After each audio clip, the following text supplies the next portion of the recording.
Hello ma'am, good day. I am Jetlyn or Villaruel, a BSN 1-2 student, and today I will be demonstrating on how to properly wash the hands. So first thing first, let's start off with the purpose of hand washing. The purpose of hand washing is to prevent the number of microorganisms to our hands. Next is to prevent the transmission of microorganisms to our client. Third is to prevent the cross-contamination of microorganisms among the client.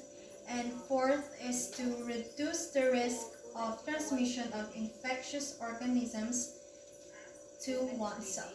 Then let's move on to the assessment.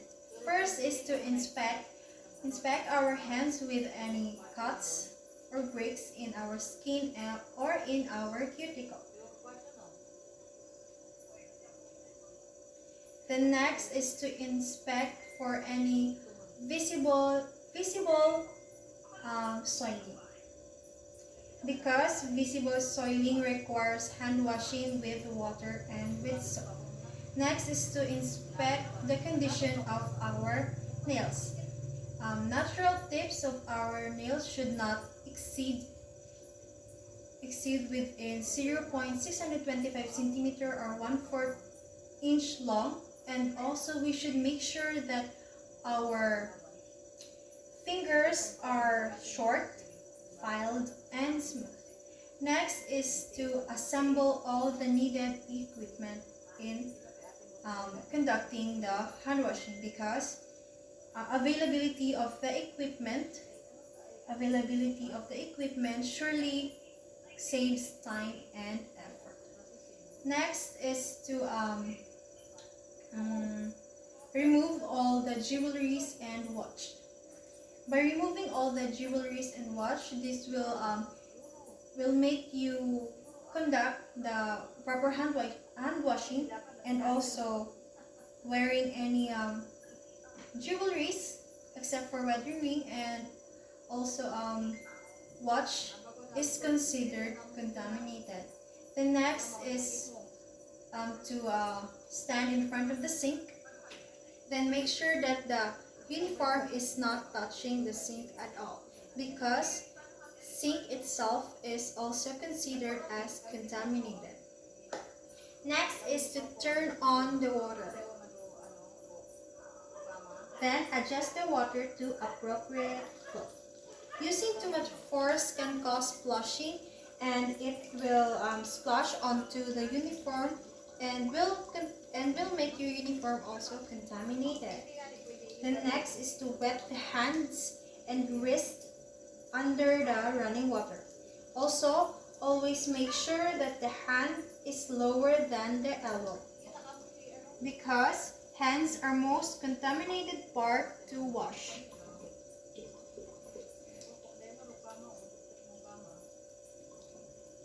After doing that, apply antiseptic soap for about 3 to 5 ml. Then, perform hand hygiene using plenty of lather and friction for at least 15 to 20 seconds. Interlace the finger and rub palms and the back of the hands with circular motion for at least 15 to 20 seconds. For at least 5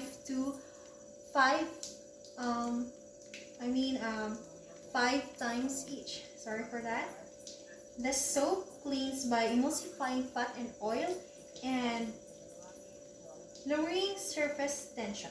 Also, friction and rubbing mechanically loosen and remove dirt and transient bacteria. Then, the interlace of fingers and the thumb to make sure that the surface are clean. Next is the fingernails. Areas underlying fingernails are often soiled, and the rationale for this is area under the nails are contaminated, which is prone to transmission of microorganisms from nurse to patient. So actually, there are 7 steps needs to be followed in order to conduct proper hand washing. So the first step is rub the palms together. When doing these steps, we should do it for about 15 to 20 seconds.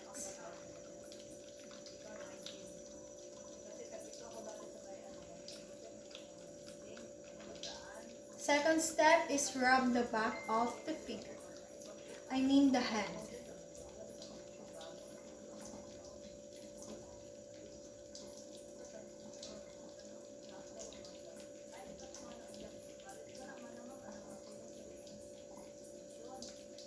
Then don't forget to do it with the other hand.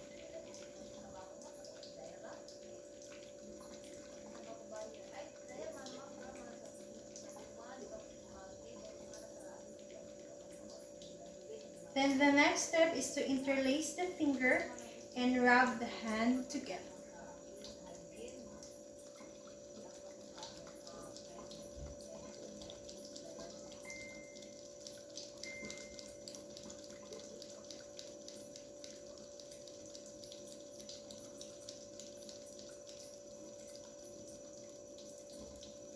The fourth step is to interlock the fingers and rub the back of the fingers using both hands.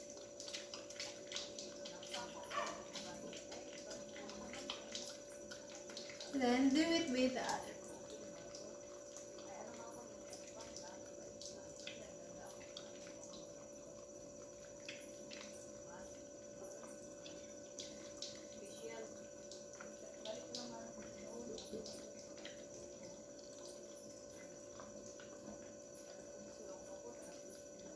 Then the next step is the fifth step, which is rub the thumb using a circular motion and then follow it with the area between the thumb and the index finger.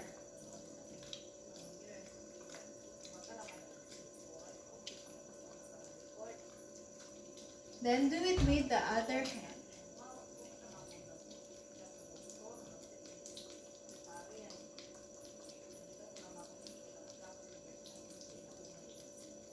Then the next step is to rub the fingernails onto the palm.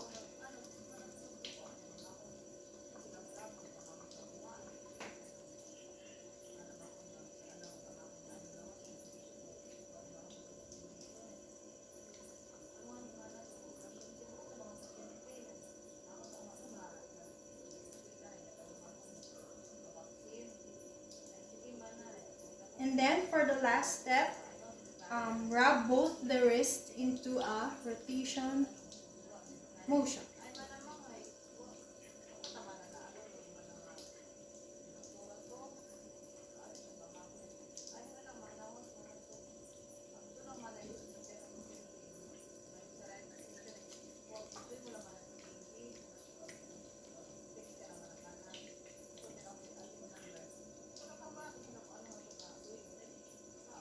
So after doing the 7 steps, we should now rinse our hands and wrist thoroughly.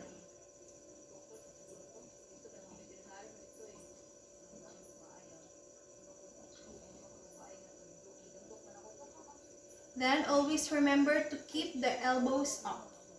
Rinsing washes away the dirt and microorganisms.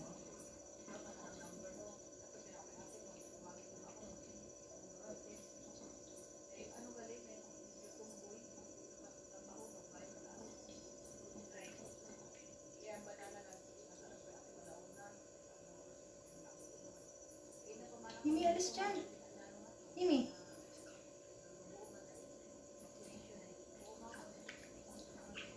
Then, after rinsing, we should now dry our hands. Then use a clean towel. We should dry our hands from fingertips to the wrist.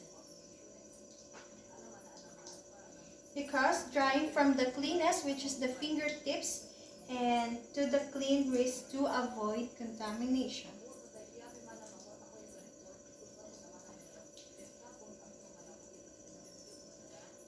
After drying, we should now disregard the used towel.